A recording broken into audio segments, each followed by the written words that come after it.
Olá, eu me chamo Rodrigo Ayub e eu tô aqui mais uma vez com a minha amiga, que também já foi minha paciente, coaching de relações e de emoções, chama-se Vanessa Alton.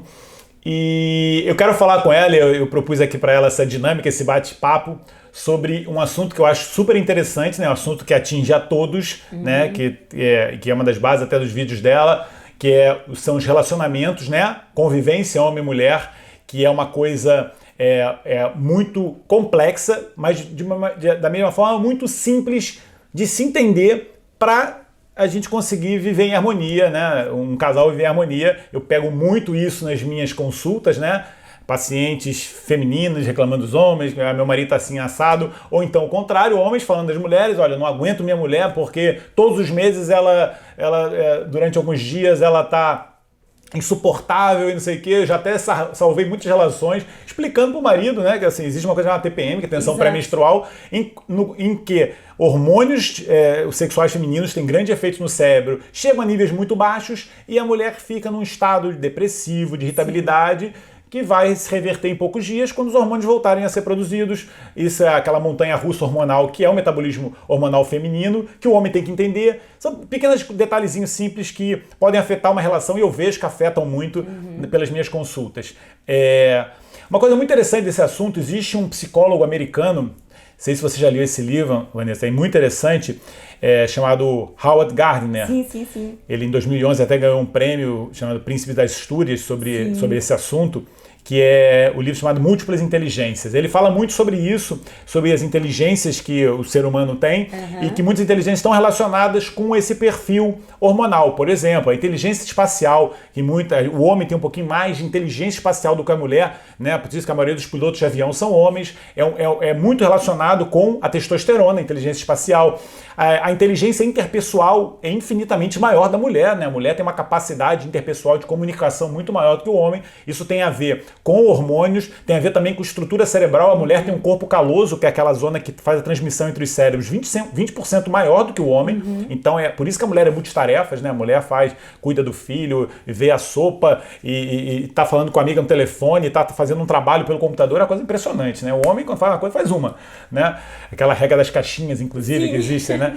E ele fala sobre esses vários tipos de inteligência, inteligência espacial, inteligência matemática, inteligência aqui. E você vê, por exemplo, do ponto de vista fisiológico, né, eu vejo que tem muito a ver com os nossos hormônios, né? Os hormônios nos dão mais aptidão. O homem e a mulher têm os mesmos hormônios, em concentrações diferentes. A concentração desses hormônios ativa no cérebro neurotransmissores e algumas outras áreas que fazem ter uma maior capacidade para determinadas funções, existe homem e mulher, e isso também eu acho que tem que ser entendido para o homem se relacionar bem com a mulher de uma forma harmônica, né? Está no nosso cérebro, né? Está ativando neurotransmissores e esse equilíbrio eu acho fundamental. Do ponto de vista do coaching, né? Como é que vocês veem isso da relação homem-mulher e essa capacidade cerebral e características individuais de cada sexo? E como é que você aborda isso para a otimização, né, do casal? Exato. De facto, existem diferenças fundamentais de base fisiológicas entre os homens e as mulheres, mas são, no entanto, diferenças que são possíveis de ser superadas através de uma melhor compreensão do outro. Ou seja, essa tal questão de nos conseguirmos colocar no lugar do outro, da empatia, de autoanalisarmos o nosso comportamento e a forma como nós estamos perante as situações e nos relacionamos com as pessoas, pode nos ajudar verdadeiramente a conseguir transmutar, no fundo, todas essas pequenas diferenças que não são de todo diferenças irreconciliáveis, ou seja, é possível conviver de uma forma harmoniosa, como o Rodrigo explicou, independentemente do género, até porque esta questão de género hoje em dia é muito lata, portanto não dá para unicamente especificar homem ou mulher, mas o facto é que é possível sim encontrar estratégias nomeadamente de gestão de emoção, para conseguirmos superar fases como ele acabou de explicar relativamente ao ciclo menstrual, que, por sua vez, provoca várias alterações de humor mesmo, e tanto da parte da pessoa que convive com a mulher que está a passar por esse processo, tanto a própria mulher em si consegue e é possível, então, articular melhor, no fundo, todas estas questões hormonais que são intrínsecas à nossa vida e que fazem parte, pura e simplesmente, do nosso organismo. Eu acho que, na verdade, é o que eu entendo dessa área de coaching. porque ela vai, a partir de orientações, né, meio que guiando o seu cérebro para pensar da forma correta, para agir da forma correta. Mais ou menos você vai orientando a pessoa para ela se auto-guiar nisso, né? Eu tenho a impressão que porque, na verdade, isso a gente também vê na parte hormonal, é que assim, a gente muda os nossos hábitos para os nossos hábitos mudarem a gente. Isso é uma relação de mão dupla.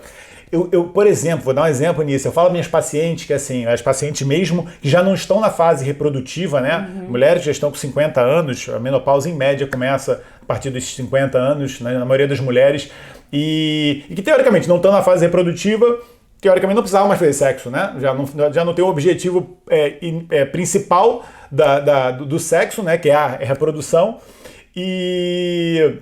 No entanto, é uma questão fundamental.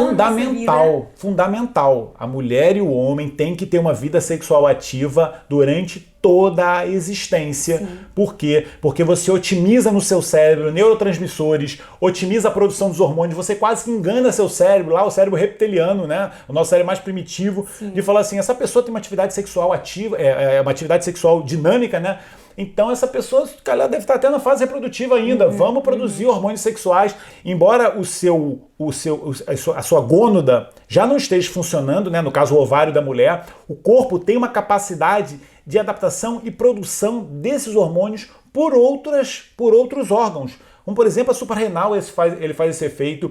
Existe uma coisa chamada produção parácrina ou produção autócrina, que a célula mesmo, ela produz o hormônio. Sim. Então, a célula tem essa capacidade glandular, ou seja, o corpo, ele se adapta. O que você não pode agora já fechei o comércio, já não faço, não tenho relação, etc., porque isto é um gatilho para o envelhecimento mais rápido, né? Você tem que fazer. Então, dando exemplo dessa atividade sexual, isso serve para qualquer coisa. Se você quer ter um corpo ativo, dinâmico, você tem que começar a fazer uma atividade física. Mas eu me sinto cansado, não sei o quê. Tudo bem, a gente pode até investigar se existe algum motivo mais orgânico, mais característico, de forma que ela possa estar com o cansaço exacerbado. Mas uma das coisas que ela tem que fazer é começar a fazer uma atividade física. Dá uma ordem pro cérebro, vamos ser ativos. E essa questão que o cérebro precisa de 21 dias, mesmo subconsciente. Exatamente. Eu já li um pouco sobre isso, esse negócio de 21 dias, eu não sei, esse número cabalístico. É um número que praticamente foi estudado cientificamente, está comprovado. 3 semanas para a mudança de um hábito, né, para o estímulo do corpo. Eu acredito que seja isso, eu falo isso muito em relação à mudança, o tirar o açúcar do café, né? Exato. Porque isso é uma equação que eu falo muito nos meus vídeos, né? Essa frase que eu criei, que para mim saúde é uma equação muito linear. Colocar hábitos bons, retirar hábitos ruins. Exatamente. Então você tira esses hábitos ruins, vai tirar com 21 dias, pode ter sofrimento, né, no início, que é o processo de... Normalmente saímos fora da nossa zona de conforto, mas é extremamente gratificante. Exatamente. Então é isso. Então eu acredito que a coisa acaba que é dita de uma forma diferente, mas é exatamente a mesma coisa. Né? Porque na fisiologia hormonal é exatamente isso. Se você quiser muito uma coisa, você para já tem que começar a fazer. Né? É aquela coisa de ver para crer, crer para ver, quem está primeiro ovo a galinha, não interessa. Você tem que fazer para o corpo começar a produzir. Se ele não produz, ele vai vir a produzir, e isso é uma via de mão dupla. Quem faz primeiro não interessa, o interessa é que você esteja... Entrar no processo. Entendeu? Nesse círculo virtuoso de produção e ação, e produção e ação, e isso é fundamental. Então eu guio meus pacientes em relação a isso, entendeu? Porque na verdade é quebrar um pouquinho a história natural, que seria, por exemplo, nasce, cresce, reproduz e morre, né? Passou da fase reprodutiva, não estamos aqui para nada, porque a gente está nesse mundo para perpetuar a espécie, somos animais, e aí pronto. Só que o ser humano hoje, ele não quer viver como há muitos anos atrás, acabava a fase reprodutiva, né, Idade Média, morria com 30 anos. Hoje a gente quer viver até 100, 120, quem sabe muito mais. Né? Os estudos mostram que a gente vai ver muito mais que isso. Mas aí você tem que viver com saúde. Exatamente. Né? Uma forma envelhecer com saúde, envelhecer saudável, para você com 80, 90 anos estar ativo, né? Tá com a mente ativa, tá bem, a praticar atividade física, dinâmica, etc., né? A gente vê que isso não é impossível. Tem idosos com 80 anos correndo maratona, fazendo triatlon, que até pode ser um exercício em exagero. A gente busca sempre o equilíbrio, não é o exagero, claro. Mas é uma prova de que está lá a energia, é o músculo, é totalmente possível.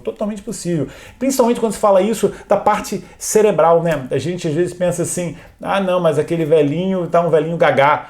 Tipo assim, usa esse termo no Brasil, que usa muito, né? Sim. Que é como se o velho fosse uma pessoa que cognitivamente tem que estar limitada. Mas não, você vê que no Japão, muitas vezes, o velho é a fonte do saber. Nós temos culturalmente e... Com certeza, isso é um erro gravíssimo. Porque se você desenvolver seu cérebro, cada vez mais ele vai ter uma capacidade cognitiva maior, uma capacidade de raciocínio maior, e isto é independente da idade.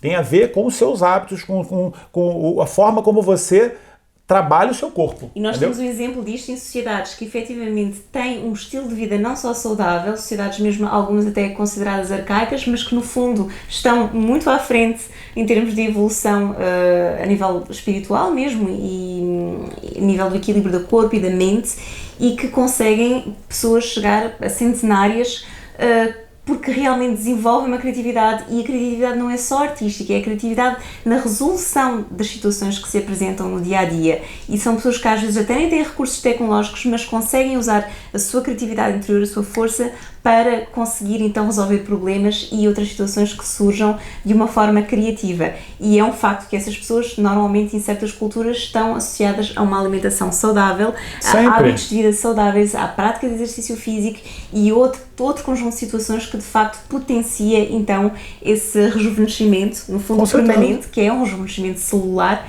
e de que também estamos aqui a falar hoje. Você vê aquelas blue zones, que são chamadas aquelas zonas azuis, que no mundo são as zonas com maior longevidade, sim, né? Okinawa, aquela cidade da Sicília, e uma cidade na Califórnia também. Elas têm a base dos estudos, mostra que a alimentação é uma das principais fontes. Tem também o convívio social, tem a vida ativa, mas a alimentação está na base ou então também a falta de alimentação, né? Porque já sabe que esses povos não comem muito, não comem em excesso, não comem industrializados e comem pouco. Né? Porque esse negócio de comer demais também, que a gente acha que a indústria alimentícia vende que a gente tem que comer o tempo todo, isso também hoje já sabe que de certeza não é de saúde. Mas olha isso, a gente só queria deixar esse recado em relação a relacionamentos, homem e mulher, né? Aquele assunto muito polêmico, e que você vê que tem uma abordagem mental, tem uma abordagem fisiológica, e que no fundo é tudo a mesma coisa. A gente tem que buscar a harmonia e o equilíbrio a partir dos hábitos e a partir da forma como a gente tem o nosso estilo de vida. Muito obrigado por tudo. Vanessa, quer dizer mais alguma coisa? Não, está tudo dito. Espero que tenham gostado do vídeo. Deixem aqui o vosso like também no canal do Rodrigo Ayub, no canal Vanessa Otan, se gostaram, e continuem a acompanhar para mais vídeos e mais informações. Beijão, gente. Até um próximo.